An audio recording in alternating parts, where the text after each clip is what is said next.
submits official request to join BRICS. This is what we've been saying should happen and probably will happen for a long time now.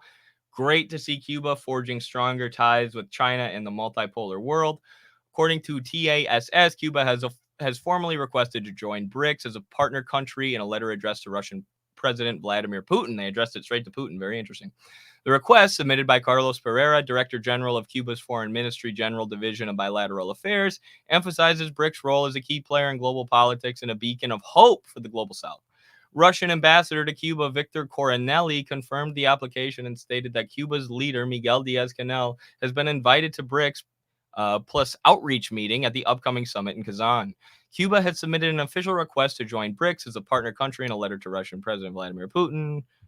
Basically says the same thing there. But fantastic to see. What Cuba needs is economic development. They have been prevented from developing economically at every single turn by the U.S. empire. So hopefully this will be a new era, a new chapter in Cuba's history. Yeah, Cuba sent a delegation to last year's BRICS summit in Johannesburg, South Africa. And we knew it was coming for quite a while. Cuba and Venezuela both applied to join uh, BRICS, or we're going to apply to join BRICS. Now it's been made official in the case of Cuba. And look, Cuba's a country that is so small that the strangling, illegal, criminal blockade of the U.S. is extremely efficient in doing what it sets out to do, which is most principally destroying the material conditions and the economic stability of Cubans and making their economy scream, as what was said about Chile in the 70s. But it's so small as well in terms of its geography, that with the help of the BRICS Plus, it could also develop quite rapidly. And I think that with BRICS and with the new development bank and with all of the different projects that are either connected to BRICS or adjacent to it, perhaps the Belt and Road Initiative, including Cuba into these projects could mean that within 5 to 10 years, we have a whole different Cuba, 90 miles away from the shores of the United States. Now, of course, it has that predicament that it's in, the fact that it is 90 miles away from the United States. And the U.S. is, of course, going to consider any solidarity that Cuba shows with this up and coming multipolar world and it's the institutions that are the skeleton of this new multipolar world. It's going to consider it a threat. But BRICS, unlike NATO, is a economic institution, an economic body through and through. It's not a military alliance of any sort. So I don't see why Cuba wouldn't be able to use BRICS and the again adjacent institutions or institutions within BRICS to develop. And I think it's up to the comrades in China who have a lot of influence in what goes on in terms of BRICS to recommend Cuba's joining of BRICS. I think it's the least they can do from the standpoint of proletarian solidarity and socialist solidarity. And once within BRICS, to do all within their means to help Cuba not be in the state that it is in currently, which is a very desperate one, unlike anything I think we've seen, even worse than the special period of the early 1990s following the overthrow of Soviet socialism. So this couldn't have came at a more necessary time, but now it's up to China and Russia. Russia has, of course, a lot of respect for Cuba, and as Danny's fond of saying, you go to any Cuban in Cuba, and you say that you ask them what country do you love the most, and they say honestly it's probably Russia besides Cuba, because it's without Russia we wouldn't be able to survive. So it's up to China and Russia and Brazil, I think, as well, because President Lula has had a lot of very good relations with Cuba historically, to push for Cuba to join and then to help it once it's in to develop economically, which it so desperately needs. Absolutely. And I mean, it's so difficult. Like, what is Cuba to do if they're not throwing some kind of lifeline? I mean, the Soviet Union. I hear someone saying here that they understand BRICS, but they wish the Comintern would come back. I mean, definitely, we all wish that would happen. We all wish Stalin wouldn't have stopped.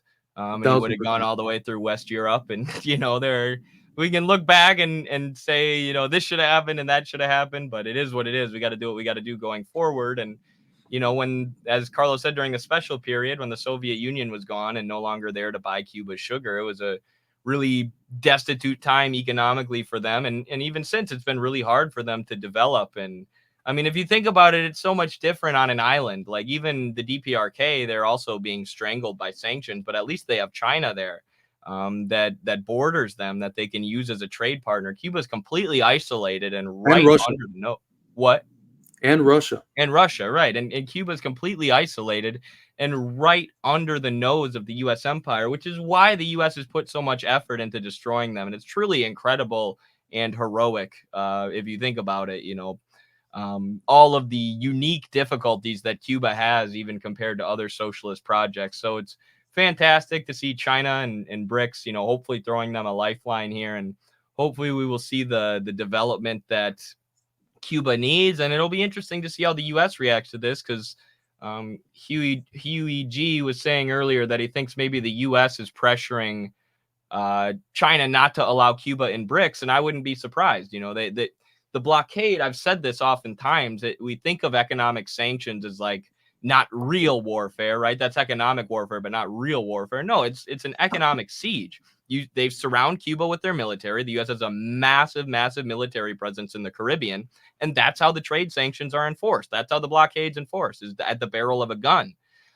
So will they continue to, try and stop any trade as Chinese ships are coming in there, or Russian ships?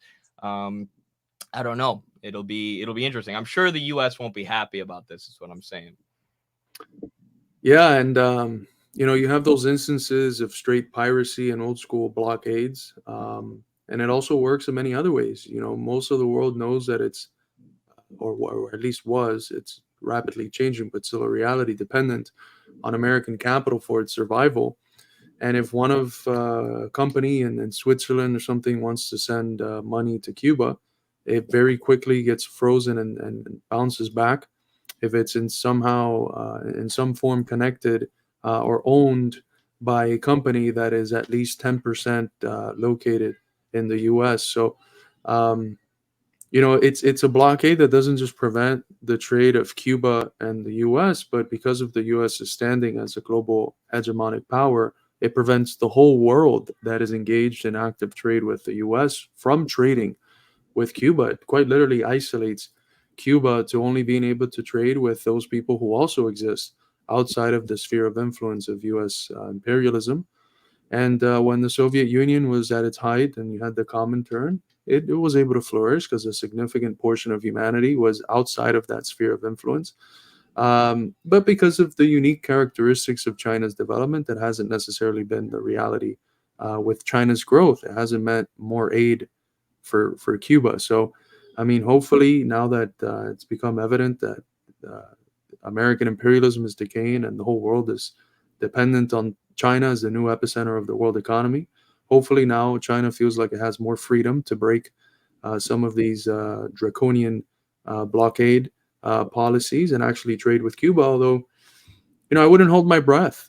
There's Cuban students that I have seen vlogging who go to China as university students, and then when they try to take out like a basic credit card so they can have some local currency to buy stuff with, they get rejected by the banks because the banks have American investments connected to them. So, socialist China, Cuban students studying in universities in China do not have the ability to take out money from many banks because of its connection to the whole SWIFT system and the American blockade. So it's very sad. If in the past China has shown an unwillingness to break the blockade to help Cuba, if now the U.S. pressures it to not help Cuba, we'll see.